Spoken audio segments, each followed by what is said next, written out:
Thank you all so much for being here. I am super excited to be part of this conversation. It's a hugely important one. I think everyone in this room would agree that the United States must have a renewed commitment to an education system that's compatible with training our workforce for the jobs of tomorrow if we want to lead in technology. We would all agree with that. So what we need to do in this session is figure out how we're doing now and what we're going to do to get in a better place. So I want to just start by getting everyone's reaction to the report. Secretary? Certainly. Well, first of all, thanks very much, and thank you for this opportunity from the Foundation. I had a little bit of deja vu, to be honest, because more than a decade ago, Joel Klein, the former chief of the New York City Schools, and I chaired a task force for the Council on Foreign Relations called National Security and Education Reform. And one of the reasons that we wanted to do that was to bring to the attention of the national security community the criticality, the crucial moment that we were at in terms of this issue of talent. And to say, you may think this isn't our problem, but it actually is our problem as people who are concerned about national security. And so as I think about this report and some of the recommendations, many of which I completely agree with, on STEM education, most certainly, I just had a little bit of deja vu, and I thought, this time maybe we'll act. Because we've known this problem for some time. Deja vu in an upset way, in an optimistic way. You wrote that report 10 years ago, and here we are saying the same things. Well, it's because these are structural issues, and structural issues take time. But I'm actually more optimistic this time because the panel that just talked, we have the advantages of technology now in education, in personalized learning, in bringing education to people in more remote areas, to underserved schools where perhaps the teaching profession has not really fully taken advantage of the technologies that are available. And so I think this may be another inflection point, but let's make it an inflection point this time that we actually, 10 years from now, we're not sitting here talking about it again. Dr. Howard, this is your report, so you are without solutions yet. What was just your biggest takeaway?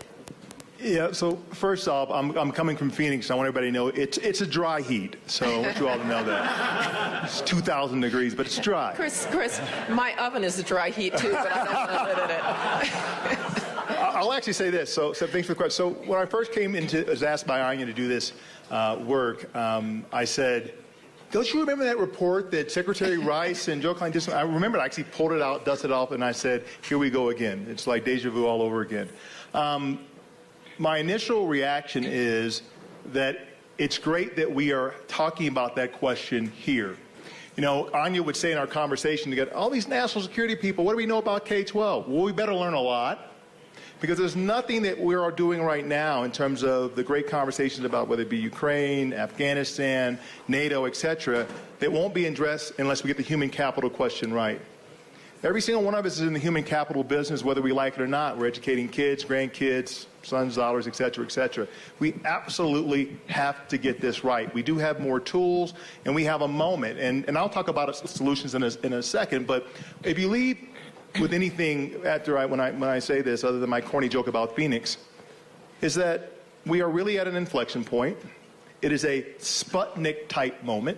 It is a Goldwater-Nichols-type moment. It is a morale act of 1862 where we created land-grant schools and ROTC-type moment. In fact, we want to borrow that language later on. So I'm bullish on the fact that everything we do runs through this conversation around K-12. We don't get it right. And I'm so happy you use the term workforce because PhDs are great, but technicians in some ways are even more important. So I'm happy to talk about it in a few minutes. And we need a lot more of them. Yes. What was your takeaway? The pandemic has put a spotlight on K-12 education that is changing the conversation, and I think it's really important to just back up and take a look at what the system is experiencing right now. The pandemic erased 2 decades of progress in math and literacy, and math levels in this country are the lowest that they have been since 1990.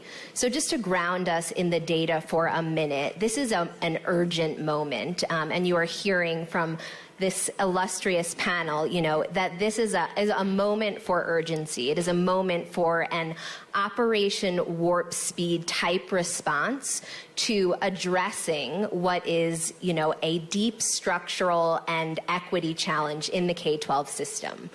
What I'm optimistic about, like my fellow panelists, is that coalitions are coming together in new ways to solve this problem. And I want to thank Anya for inviting the foundation into this community to be part of the discussion, because the workforce challenge is a K-12 challenge. We need to be starting much earlier. We need to be thinking about innovation, and we need to be thinking about science and math and literacy education in a much different way. And I think that we'll talk about solutions, Stephanie, but the report starts to lay out a roadmap for how we can, you know, amplify and accelerate some of this innovation in this very important moment. But does the report highlight an opportunity, or is it a flashing red light that we're in a crisis, right? When we talk about the data, it was in 2022 that the United States was something like country 25 out of 37 OECD countries where we are in math literacy, right? In terms of STEM education, by 2017, China was churning out 8 times the amount of people with STEM degrees than we were. So is this an opportunity, or is this, holy cow, we're in crisis? Because it's the country leading in technology that is the global power. Well, it's both. And in fact, there's that old saying that the Chinese word for crisis, danger and opportunity. I think we have both in this circumstance. And I do think it's a little bit of a Sputnik moment for a couple of reasons. One is that there is the China challenge in the way that there has not been an external challenge of that kind for a long time. Secondly, we are seeing these frontier technologies like the discussion we just had on AI, which now everybody knows that the same skills and the same, it's just not going to work. And then finally, as you mentioned, I think there is a spotlight now on what in the world are we doing in K-12 education, and particularly for our underserved kids. I will tell you, when I hear now the debate about the Supreme Court and affirmative action, and I think, well, part of the problem is that underserved kids have not been in a position to compete for these universities. And so we have a host of crises that have come together in a way that I hope is going to be a flashing red light for the country. And we won't skip to, you don't want to skip to solutions. But one thing that I really liked in the report was highlighting a couple of places in the national security space around defense authorization, for instance, that we could raise the level at which people recognize the crisis that we're in. Yeah, I'm just going to say very quickly, those are inextricably linked, right? The National Defense Authorization Act, which has a habit of passing every year, typically, with billions approaching $1 trillion almost, is a great opportunity with a small amount of that to be carved off for K-12 education, focusing on STEM, can really go a long way. But don't we already have a problem with the fact that we've got a $71 billion hole in terms of education right now? Public schools in this country are in crisis. So in some ways, it feels like talking about AI and talking about STEM is amazing, but coming out of COVID, learning loss is so enormous. Yes. We don't have the basics down. No, learning loss is enormous. I'm not sure it's a matter of money, to be quite honest. Right? Because I'm learning about a lot of that COVID money in schools that wasn't even spent and still hasn't been spent. We did a study at Hoover for a state that shall remain unnamed, and it turns out Let's guess. Yes, she's going to describe it, and everyone can guess. Yeah. All of the technology was being used for administrative purposes, not for teaching in the classroom, because the teachers were a bit fearful of it. So, well, you can fix that. You can have the teachers learn how to use the technology. And finally, we do have a habit in this country of sending the least well-performing teachers to the poorest schools. That's not a matter of money. That's a matter of values. But how do we solve until that? Somebody calls out, if you're a bad teacher, don't send the bad teacher to a school with poor kids, because you wouldn't want that teacher in your kid's school. Until we call that out as well, we're not going to solve this problem. And so, yes, I'm happy to have more money for K-12 education, but there are also some structural problems that we've got to resolve.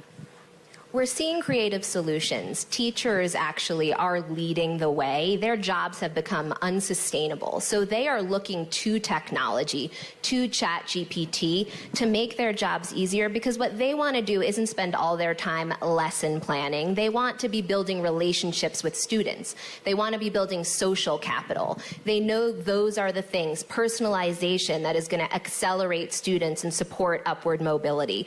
We released a poll this week that shows that 63% of teachers in America are actually using ChatGPT to enhance their instruction. That is an indicator to me that this is also a moment where we're seeing new pressures, but also new energy for solving problems and reaching students in new ways. Can I just piggyback on that with a specific solution and idea about that ties together both of these strands to some extent? So there's a shortage of approximately 200,000 teachers, qualified teachers. And growing. And growing. Yeah. And how do you address that? So we mentioned ROTC a second ago. So one of the ideas is for bringing national security into K12 and higher education is to have a sort of an ROTC program for STEM teachers. I mean, who doesn't think that ROTC is an important part of the fabric of America? My father was an ROTC graduate, Prairie View A&M, a historically black college university. Many people here made it into the middle class because of the connection to ROTC. Think about tens of thousands of more teachers that leave without debt because they serve their country, and Secretary Rice, to your point, in communities that need it the most. And to your point, Romy, using technology like AI, like virtual reality. So the ROTC core idea for teachers is one idea. And I do think that in terms of technology, the thing that's really powerful now, sometimes when teachers and administrators get it wrong, families can get it right. So like the Khan Academy, Conmigo, have you seen that AI property? We have something at Arizona State called the Max Accelerator, which we like to say we were generative AI before generative AI was generative AI. So having these sort of AI-guided tutorials and student sort of teachers in your pocket is another example. They can go right to the student, right to the parent, right to the guardian, etc. So that's another part of it as well, part of the solution. I completely agree. I just do want to say, though, until we realize that this is a structural problem for poor kids, nothing's going to work. And I also want to call out my own profession in this regard. So Chris and his colleagues are doing an amazing job of leveraging technology and even for tertiary education. Universities and schools of education are a bit whistling past the graveyard when it comes to what technology demands of teacher training, what technology demands of curriculum development, what technology demands of training principals. We know that the quickest way to turn around a failing school is with a good principal. And so that's a touch point with which you could work to get people really conversant with the technology, using it. But there's a gap between our training and what is happening in the classroom. So I think our professions need to step up as well. Well, Secretary Rice, I was talking to Romy earlier about this, that we're proud at ASU to have 42,000 K-12 learners in our Prep Digital University, our academy. And we also have 3,200 charter school students, and their outcomes are, about 90% go to college or community college or to the military. My point is that K-20 idea is not one that we should forget. And that K-20 should include also upskilling and reskilling and certifications to get us into the workforce. That's right. Everything that you're talking about is energizing, exciting, positive. People in the room are pumped about it. But that great principle that you're talking about right now is bogged down dealing with cultural issues in his or her school, because that is at the forefront. How do we balance the two? Because the stuff that we're talking about right here is so crucial to our future in so many ways. I think that's at the forefront of the headlines, but when you visit schools, it's not what the conversation is about. The conversation is about how to best support students. I was recently in Bessemer, Alabama. I visited Alabama Aerospace and Aviation Academy, which is the first aerospace and aviation school in the entire state, led by Principal Reuben Morris. And he is educating the next generation of predominantly Black students who are energized by the idea of joining the aerospace and defense industry. He's dealing with discipline issues like you would in any high school, and of course, high school kids are going to be high school kids. But his focus is on creating a great learning experience for students. His teacher's focus is on a great learning experience for students. So I do think there is some noise out there in our politics that is just distracting from the good work happening in classrooms. It's our job to help direct the conversation and come together in ways that are going to keep the focus on learning loss, to your point, Stephanie, because the magnitude of it is so great, and the risk to our national security and future talent is significant. Much of this report is about how the United States maintains its competitive edge in the global landscape. Secretary Rice, how do you think we're doing in terms of who is our biggest adversary that we should be worried about? Our biggest adversary is us, that we don't get these things right. I really don't fear a country out there. When I'm often asked, when you look out to the future, what's the danger that you see? And the United States can handle any challenge. We'll handle the challenge of China if we do the things that we're talking about. Because I'll bet on free peoples any day, not people who suddenly wake up one day and, oh, by the way, all of you, all of those out there who have authoritarian envy, oh, they build such great airports. Oh, their roads are so great. Just say 2 words, zero COVID. That was a great idea. And it was one guy who thought zero COVID was a good idea. So that's why I will bet on free peoples and democracies. But the challenge for free peoples and democracies is then to organize themselves to do the most urgent task. And this is among the most urgent task. Another way that we're doing it, and we don't like talking about it these days, but we import a lot of our talent. That is one of the ways that we have stayed at the lead edge. The truth is that if you are a young software engineer or want to be a young software engineer, you might want to be in the United States of America, because actually in a generation you could be American. And so immigration, this is a country that has been fueled by immigrants. It is a country that has been made new and young every few generations by immigrants. You just go around and look at the people who are leading the knowledge revolution across the country. They're immigrants. And so the other part of the story is that we need to educate our own, because it shouldn't be that you have to come here to be successful. You should be, our 2 mantras have been, it doesn't matter where you came from, it matters where you're going, right? That was true. You weren't trapped in your class, your class of birth, your circumstances of birth. That's what we're talking about here today. Education is the way out of your circumstances of birth. But it was also, you could come here and be a part of this great place, and that's what's kept us at the edge. Dr. Howard, what do you think? Well, I reflect upon, the political football that is out there, and we had some pretty good marching orders when we started this conversation. Try not to go there. Try not to make this just a culture war as it was. A good friend of mine just became a superintendent of a school in Texas, and he said it's really, really difficult. But going back to my comment a second ago, we really are at a moment, and even though it's not just about China, it's not just about climate change, it is about those things. And sometimes somebody can stand up and say, we have some threats to our existence, to our way of life. And we need our human capital to rise to the moment.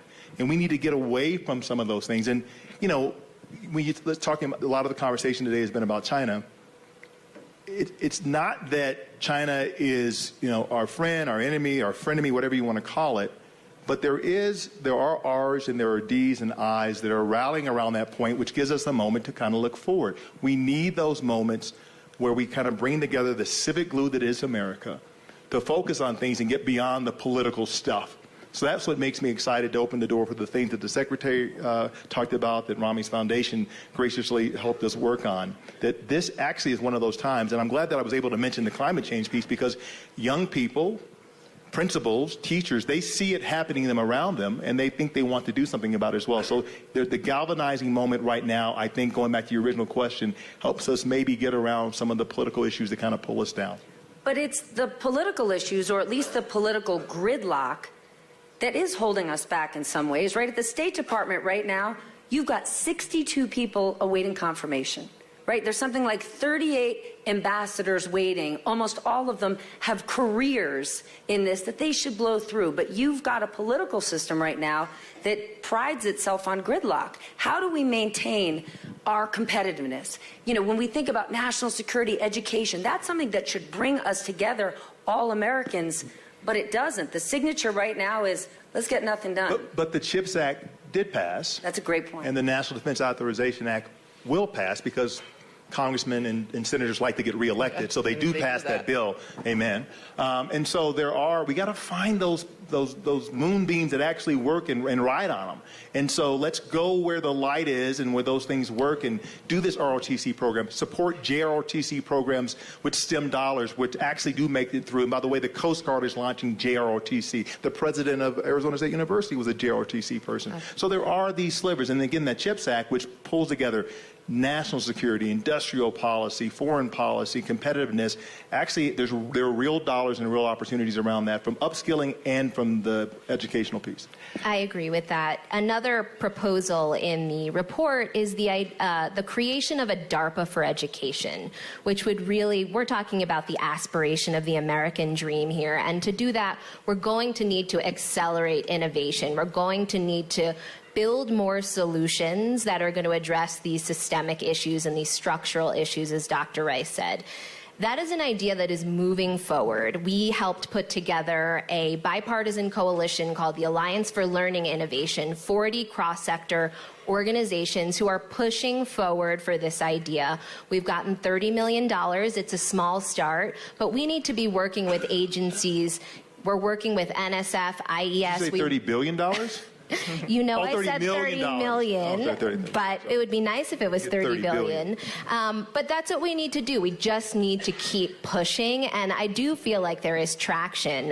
To Dr. Howard's point, the CHIPS Act's passed. People are thinking about education in a different way, and so continuing to build that coalition is a big priority. Yeah, one of the complications that we have, and I agree, I think if you could have a DARPA that was more like an accelerator of good ideas, not because, you know, we tried the Common Core at one point and it fell because everybody said don't federalize education. We do have a very decentralized K-12 system. The most important level in K-12 in the United States is probably the Board of Education or maybe the state chief. And so Washington can only do so much. But I think what Washington can do is it can help to accelerate good ideas. There is an awful lot of experimentation and innovation going on, though, in the states, in localities. You mentioned Bessemer, which is about 15 minutes from where I was born in Alabama. And so we should really welcome that as well. Well, we should welcome that innovation that's happening in our very decentralized system. But how do we solve for these amazing innovations, right, that are going to impact some areas and some communities when our poorest areas are suffering so much, right? When you've got the poorest schools, remember during COVID, didn't even have access to the internet, to Wi-Fi. And then we flip the page and we're all talking about AI. There got to be any AI in towns where there's no Wi-Fi. Well, it's not, look, it'll be a bit provocative. I do believe in competition for public schools. So I actually believe in school choice. I actually believe in charter schools. You know, and I'm going to tell you, every time I hear somebody say charter schools or vouchers or school choice will damage the public schools, I say, fine, write that editorial in the Washington Post, but then don't send your kids to Sidwell Friends, right? So that's what I mean. That's really what I mean by where are our values here? One thing that we tried to do with the report a decade ago was to say, if a poor kid is not learning, because of our national security challenge, that's actually your problem. And so don't just think that if your kids are learning and your kids are doing all right, that we're all right. You really have to care about the weakest link in democracy as well. Why on earth would you send a kid to Sidwell Friends when you could go to St. Albans? or Episcopal, or my son. Or St. Mary's Academy, and whatever. No, here. Yeah. So I wanted to go back to your point. You make a great point about how tough it was during COVID. Kids didn't get broadband. I ran Robert Morris University in Pittsburgh before I came to be the COO at Arizona State, and We have poor kids in college, too, that didn't get access. But you know what we did? We got together with Verizon.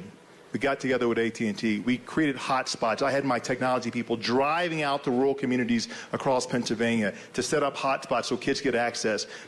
We did some things in the heat of the moment that we had to do to get kids educated and give them access to technology. We have great broadband initiatives here at Arizona State University. We're working with big companies and with the governments, what have you. So let's not forget that we are getting some things right, even though it's a difficult road ahead. But we've done incremental, innovative things that keep building up to do great things, because we did get access to kids and broadband access to kids during COVID in a way that people are not really writing about. We actually did have some solutions. And that's continuing. How excited are you about all the companies out there who realize they need to go into schools, they need to offer training programs to find the right workforce, because what colleges are educating our students for, or high schools, don't align with the jobs of tomorrow. And now, maybe more than we've seen in a modern era, so many companies saying, we got to dig in and solve this to get our next workforce.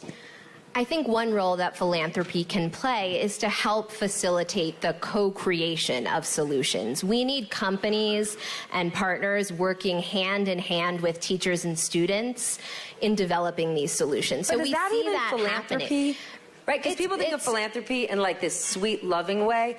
This is an economic solution, because these companies need to be a success, and they need a great workforce. It is, and if they want their products to be purchased and used at scale, they need to be co-developed with teachers and students. So we want to help facilitate that kind of inclusive R&D. When we talk about innovation and the kinds of solutions we need, that has to be part of how we think about how we develop them. And if we do, to your point, Stephanie, I think all those companies and partners would be really successful. I just wanted to say, too, that I do think that it's in their interest to do it. Absolutely. But I also see in that community a real sense of obligation to the country, that having an untrained workforce is not good for our democracy either. And so I'm encouraged by that. I'm encouraged by the fact that they see their interests, of course, but I think values are also driving some of this. Let's help make the country better. And the last point I was going to mention in that, round of applause, please. Hard enough being by Secretary Rice, like Gladys Knight and the Pips. I feel like young people are like, what's a pip? Older people, I used to listen to that. But what I'm also excited about, Madam Secretary, is putting your provost hat back on, is that faculty actually are getting it as well. Yes. Faculty members understand that an energized, whether it be liberal arts, whether it be technical schools, whether it be big state universities, they know that the nexus between an education and skilling and learning and training and getting a job and having a great life, they're recognizing that in a way that maybe they didn't 20 years ago. Right. All right, we are out of time, but I want to end, of course, in this education segment with a homework assignment. Secretary, I would like you to give this room of national security experts and enthusiasts, it's a call to action for everyone. What do they need to do? What do they need to talk about? What do they need to write about and get excited about? Well, you need to bring it up in every national security forum in which you are operating. If you're in the government, you need to make it a national security issue. But I often think we talk about structural, and it sounds so big. If each and every American decided, what am I going to do? Am I going to go and help in a Boys and Girls Club? Am I going to give a little money so that tutoring and broadband is available? You know, if each and every one of us did our part, it would not only be good for the cause that we have, it would be awfully good for us, because there is nothing better than dealing with people who have less than you have. It makes you less entitled, less aggrieved, and more a participant in democracy. George Shultz used to wear a tie that said, democracy is not a spectator sport. So that's the call to action. Yeah. Wow. We're going to end on that high note. Thank you all so much. What an honor. Thank you. Thanks for watching our YouTube channel. Follow today's top stories and breaking news by downloading the NBC News app.